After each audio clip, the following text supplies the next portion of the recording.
Righto guys, I thought I'd just bring you in very quickly. I'm just going to do these timing gears now for the slotting machine, and I've clocked these up, and I've had to use the 4-jaw. The OD on the teeth is around about 0.4 of a mil out to the actual OD of the stub section. So what I've done there is I've actually had to clock up the teeth to get them as concentric as I possibly can. So you can see the dial indicator there. Now it's slightly elongated as well. I guess that's one of the things you get when you buy cheap stuff off eBay. It isn't going to be perfect, so you just have to make the best of it. So I've got that jaw there sitting at the 0.1 or the 10 mark. And if I come around to his mating jaw on the other side, you'll see that he's also at 10. If I come 90 degrees, you'll see he's sitting at 0. If I come to the mating jaw on the other side, once again you'll see he's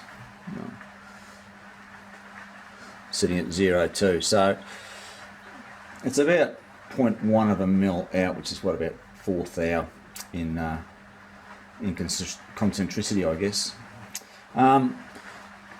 If I had gone just off the OD there and done that, and it was 0.4 of a mil out, it's going to be rubbing a fair bit, or stretching and releasing the timing belt. It's going to make quite a noise, so it's important that we clock up the actual area where the belt is going to run. So what I'll then do is put it on a mandrel on machine that OD to get it concentric again. I've clocked the face, and that's within 0.005 of a millimetre. That's pretty spot on. So just be aware if you're buying these things, just clock them up, check them out before you go ahead and do any boring work on them. So this one here I'm going to bore out to 14 mil, and then cut a 5 mil keyway in with one of my broaching sets. Alright, I'll get to going on that one. Righto guys, I'm going to try something absolutely stupid here. That's my 4 mil broach. Now I don't have a bush that's going to fit that, obviously, because it only just goes in. As you can see, it's just rubbing on the back. So what I'm going to try and do is broach it using the back as a guide, and then I'll put the shim in, and we'll just see how we go. Unfortunately, the keyway on the motor is this 4 mil. I was considering maybe doing a 3 mil, making up a special bush, and then doing a step key, but look, we'll see how this goes.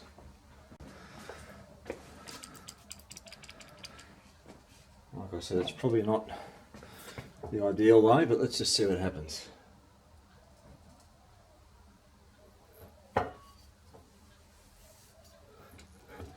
Let's just see how that's cutting.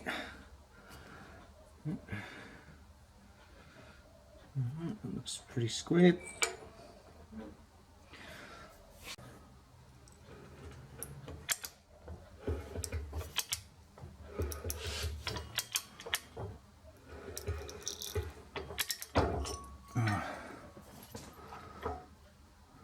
Put a little scratch on the back, but it's not too bad actually. That's cutting pretty even. Alright, I'm going to put a shim in behind this, and we'll see if we can continue it. Right, I've got a very thin shim in behind that. We'll just open it up very, very incrementally, and we'll just, fingers crossed, and we'll see how we go.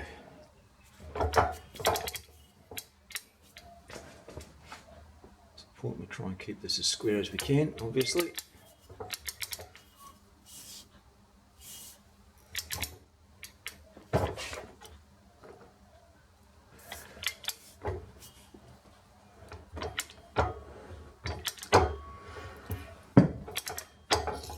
Just cutting the last couple of teeth with that thin shim.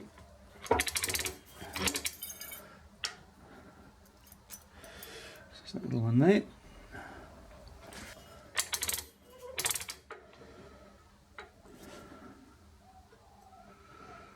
Alright.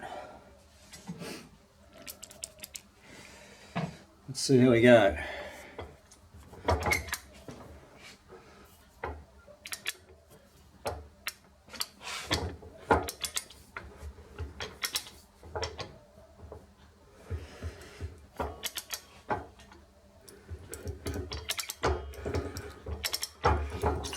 That's it.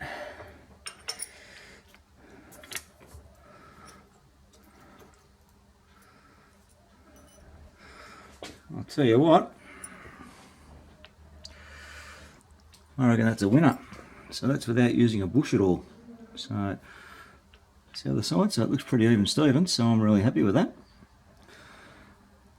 Righto, we'll set up and do the larger timing pulley, and I'll break shim out too.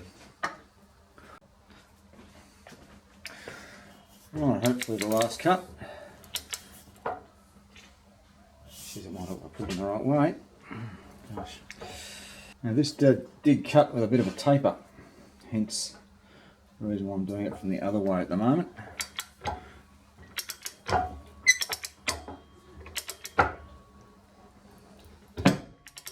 Right.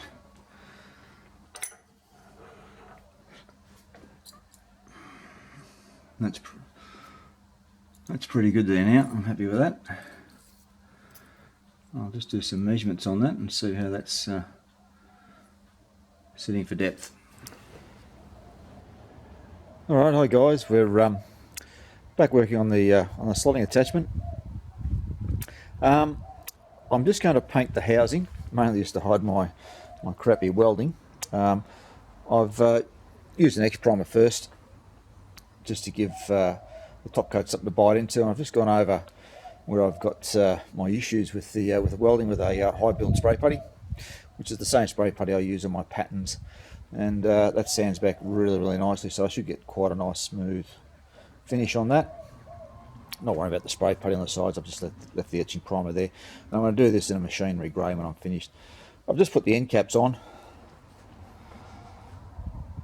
I'm going to leave them bare, but obviously I've masked up around them, and I've also put the motor mounts in place. They've all been masked up as well, and I'll pull them off just to leave the positions where they're going to sit as bare metal. So as I said, I'll let that dry out. I'll give that some wet and dry and buff that up, and then we'll put some top coats on it, and we'll start putting things together. Alright guys, I've got this housing just set up on the table of the milling machine. When I put the high bond filler over the top of this, the high build putty, you can actually see how bad this radius was. It really stood out badly. It was very high on the edges here where the 12mm plates were, and it was sort of very bumpy all over. So I've decided I've spent the last couple of hours just very gently filing that down to get that radius as smooth as I possibly can. Look, probably didn't have to do this. It's going to be hidden by the motor over here anyway, but I want to get it as close as I can so that it looks appealing to the eye. There's nothing worse than having something that's not straight and all sort of woofed. So just in here very gently with the second cut file.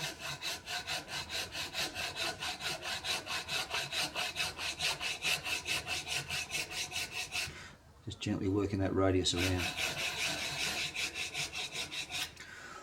Alright, well I'll keep going with that. I'm going to reapply the etching base paint, and then we'll go over again with the high build putty. Spray on high build putty just to get that finished off, and then I'll wet and dry it all down. And then we can put the top coat on, which is going to be a machinery grey. Alright guys, we'll catch you soon once we've got all that sorted out. Alright guys, we're going to start assembling this slotting machine. We're going to start off by doing the cartridge assembly that we've got for the worm wheel. So we'll start assembling that up.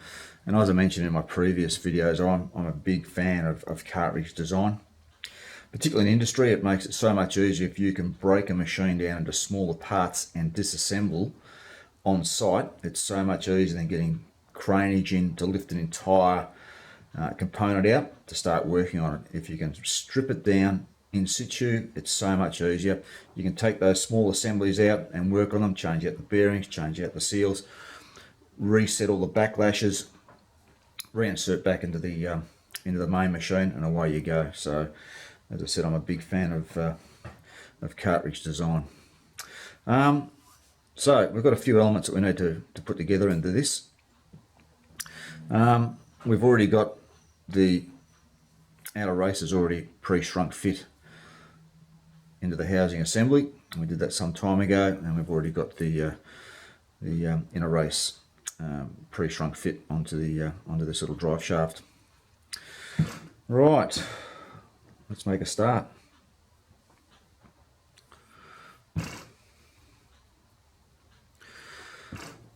Get some oil first.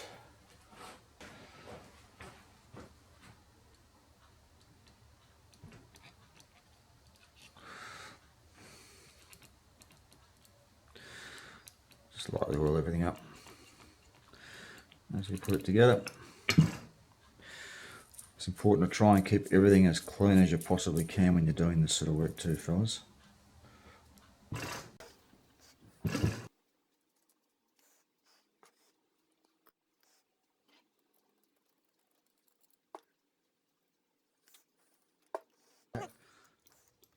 And to get our washer in first. So it's been a while ago since I've seen any of this, and you sort of look back when you're starting to put this stuff together and you think, geez, did I do that? When did I do that? I can't even remember it. I'm sure you blokes who make model locos and engines would feel the same. You know, you might make something and then you mightn't see it again for 12 months. Right. Now I don't have a C-spanner, and you wouldn't be able to get one in here anyway, but we need to set some backlash or some loading onto these Timken bearings, onto these taper roller bearings I should say. I don't think they're Timkens, I got them off eBay.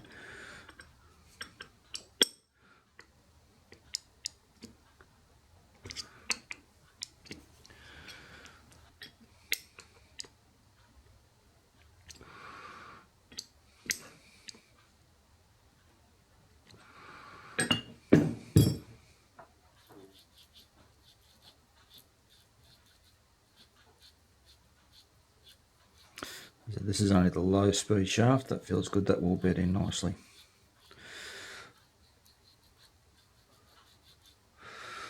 Alright, let's lock that one out.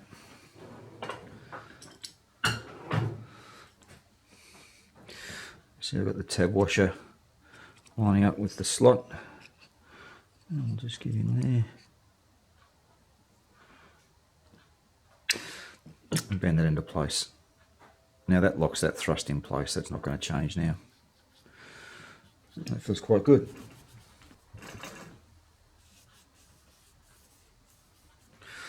Now I have already stoned this face, and stoned this face as well to make sure that there's no ridges on them whatsoever.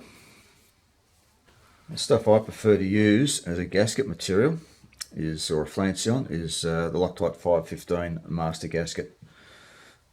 I've used that on some big boxes, and have never had an issue with it.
I know. Let's get some seals in place. Now these are just cheap seals that I bought off eBay. These are a lip style seal, and they also have a little dust seal on the front. Now notice they also have a little spring arrangement to load up the lip very, very lightly. Now, seals in machine elements are critical. They've got to stop the dirt getting in, but they've also got to retain the oil or grease that's inside that element. And there's all sorts of different styles of seals, and it's important that you select the correct seal for the application that you're using. Some seals are very low friction, and I have had issues in the past where I've done some large mandrel designs and slitter mandrels, which have to hold extremely high tolerances. The seals that the contractor put in were a cheap grade seal, not the ones that I'd actually selected as a low friction, and we had all sorts of overheating issues just because of that lip running on the shaft at high speed. So these seals can generate an awful lot of heat and create an awful lot of wear if you're not selecting the right seal for the job and for the speed application that they're running at. The contractor was trying to cut costs, trying to save some money, and went for the cheaper ones and not for the ones that were specified to be used. And we had all sorts of issues. Often when you're breaking equipment in or running it in, you'll find the bearing temperatures will go up. It's important on critical elements that you keep a good watch on that temperature rise. You'll see the temperature rise go up, and then it will break, and then it will drop down as the bearing beds in. In this particular case, the temperature gradient kept going up and up and up and up and stayed, and all due to the wrong seals that were put into place by the contractor. So selecting the right seals is absolutely critical on machine elements. We'll see how we go with these. These aren't so critical. This is a low turning or low speed shaft. Might be a major issue for us. Sometimes you can take that little spring out if you just want to unload that lip slightly. I have in the past, and I've actually specified on drawings, where I've had to put little nicks inside here, particularly on bridle shafts or bridle rollers, where you have very, very minimal contact with sheet running through. If the roll stops or seizes, you end up scuffing the sheet, and it's worth tens of thousands of dollars. So we lit those, and I actually put in oil mist systems into those. We found that oil, even the friction through the oil film running through the bearing elements, caused the rollers to skip. So selecting seals for applications is absolutely critical. Depending on whether you're putting oil in a system or you're putting grease in a system, if you're putting grease in a system, it should be virtually lubricated for life. In some applications you do need to come in and re-grease it. If you pop these seals in like this and you pump grease in, they will blow out straight away. You need to put a release system into the housing. There's little relief valves that you can get. Ammonite do them, where they will just release at around about 1 psi of pressure, just to allow that air to escape while you're pumping that grease in. So you're very, very careful if you're using grease that you do put that in. I have seen seals put in the opposite way, like this, to allow grease to come out of the lips rather than blowing the seal out, and that's worked quite well as well. So look at the application, type of seal, and how you're going to use that seal. Right. Putting seals into place, O-rings into place. I use this Molykote. It's a valve and O-ring lubricant. KY jelly is just as good. Just something that's fairly inocular. It's not going to upset the type of rubber that you have on your seal. It just helps it sit into place and seat in. Obviously with shafts, always machine them with a lead in so that your seal can be fitted correctly. Take away the sharp edges so you don't damage the lip of the seal when you're putting it into place.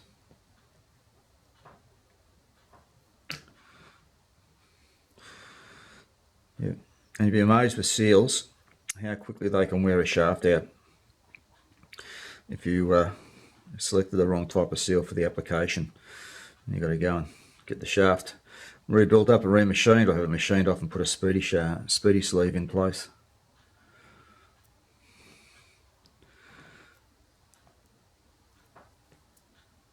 Try and get it in reasonably square.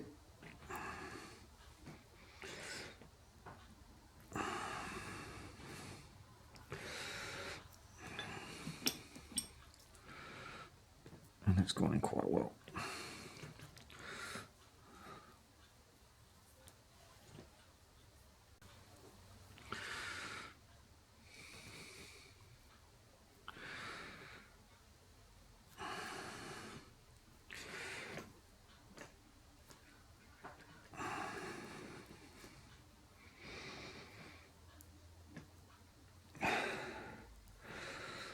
Yeah.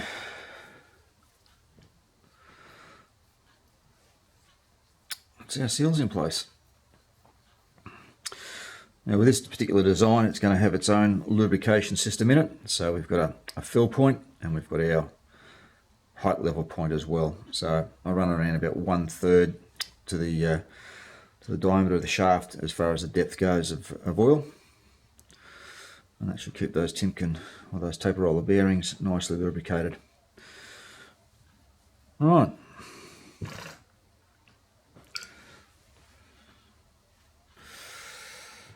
Let's get our worm wheel into place. Now, you may have remembered, or you may not have seen, I've actually polished these faces here. This is a worm wheel set that I got off eBay.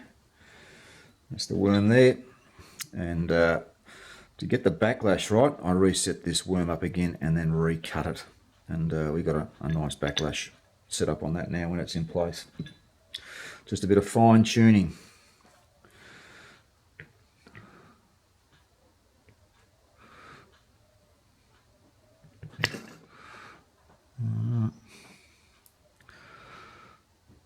Go.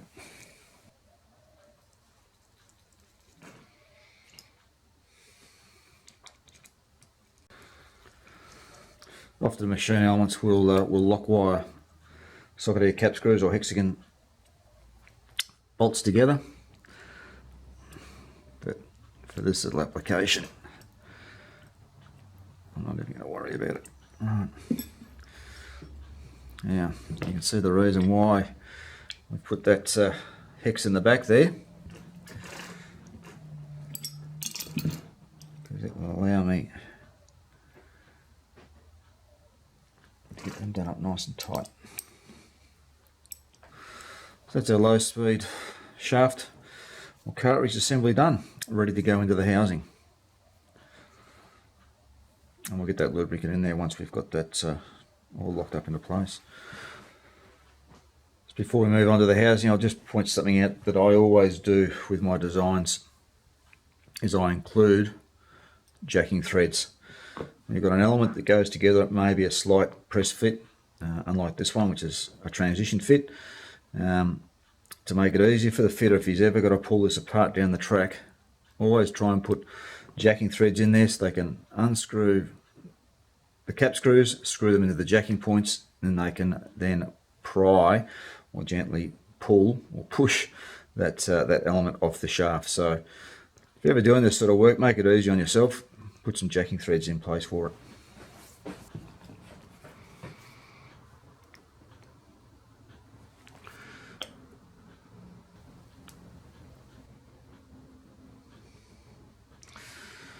Right.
Now, I've got to put that inner ring in there.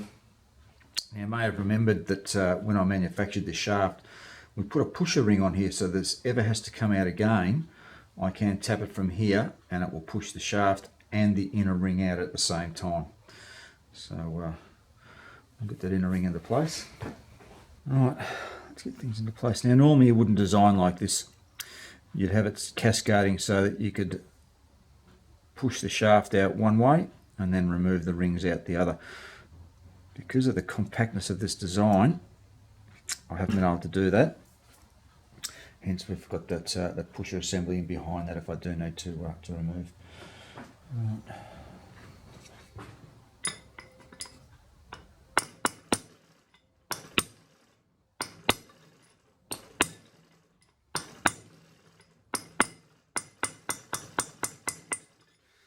Righto, that's fully seated now.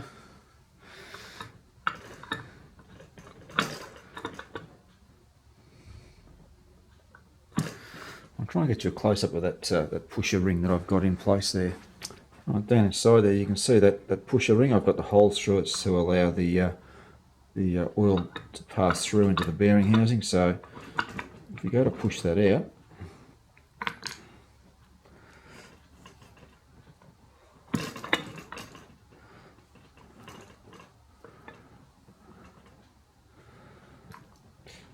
it's going to be pushing up against that inner ring as we punch that out and take out that inner ring when we take the shaft out. It's the only way that I could do this.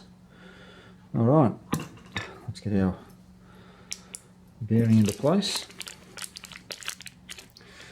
Get that oiled up.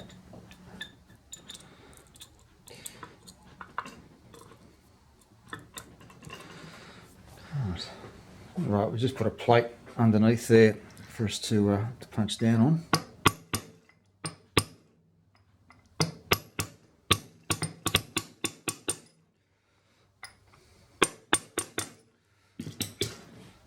All right.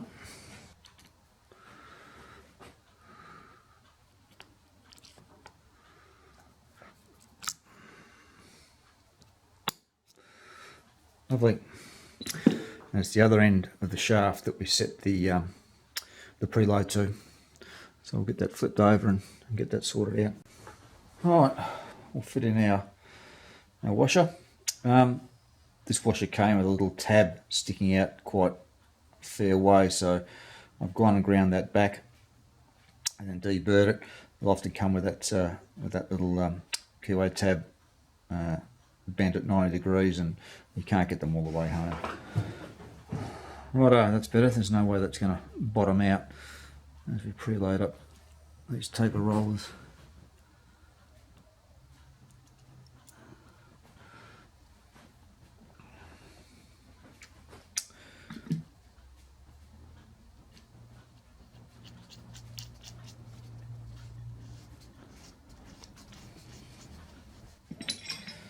Once again, to stop that shaft from rotating,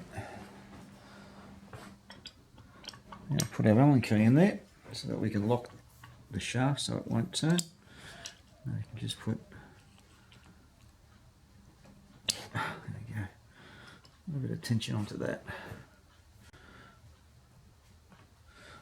I think.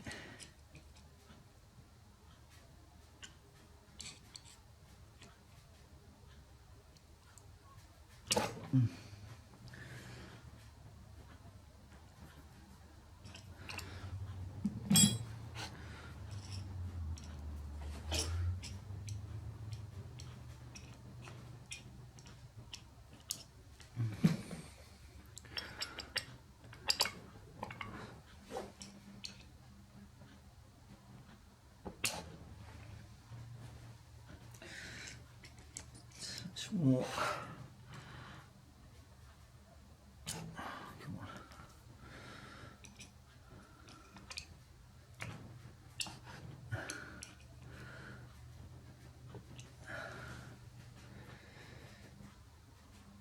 Right.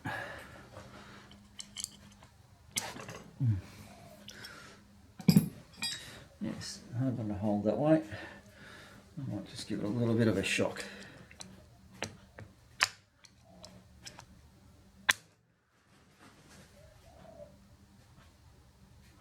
Almost there.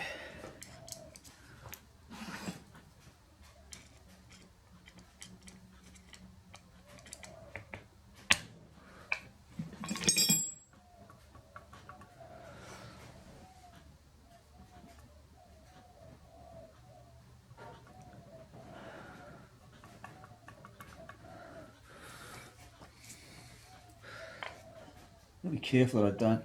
I might do. If I can slip our timing gear on, it gives me something to hold on to.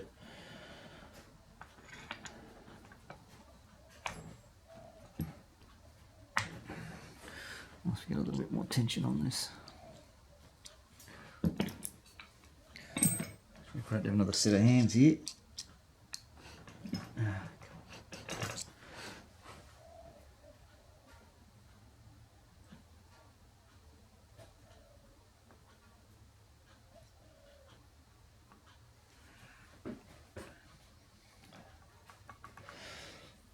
Try and get a little bit more tension on that if I can.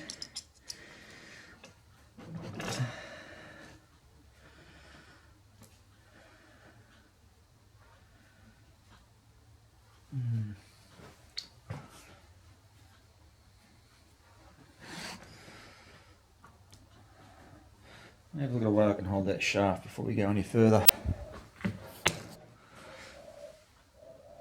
Oh, a touch more. Alright.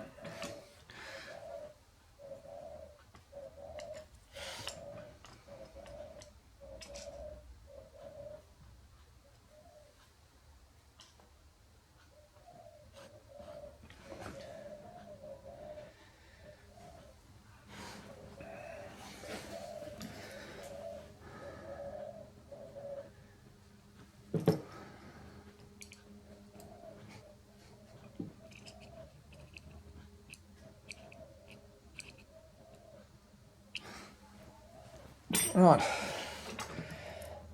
so that's our washer in place, and that feels really nice. Righto, we'll get the end covers into place now, and we'll box that up. Right, just looking inside the box, I want to show you that pusher ring that we've got. You can see that it sits just inside the bore, and that will just quite comfortably sit up against the outer race when we want to remove this shaft for any maintenance work down the track. And as we hit it from the other end, it will drive out that race at the same time as the shaft coming out. And you can see the holes I've drilled around there to allow lubricant to get into the bearing. So this shaft is the high-speed shaft, so it's going to be probably running around about 1000 RPM. So the oil's going to be filled around about half the depth of that shaft. So that's going to flick up a fair bit of oil through this box as it's running. Alright, we'll go ahead and get the M-cats in place now, and then we'll start building the crank arrangement. It's important we get right around that inner edge there so we don't have any oil that can leak out of the fastening screw holes.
Righto, that's all our seals in place.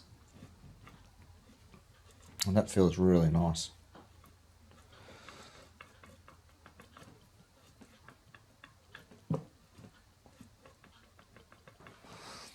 Alright, we'll start building up the crank assembly now, and we'll see how we go.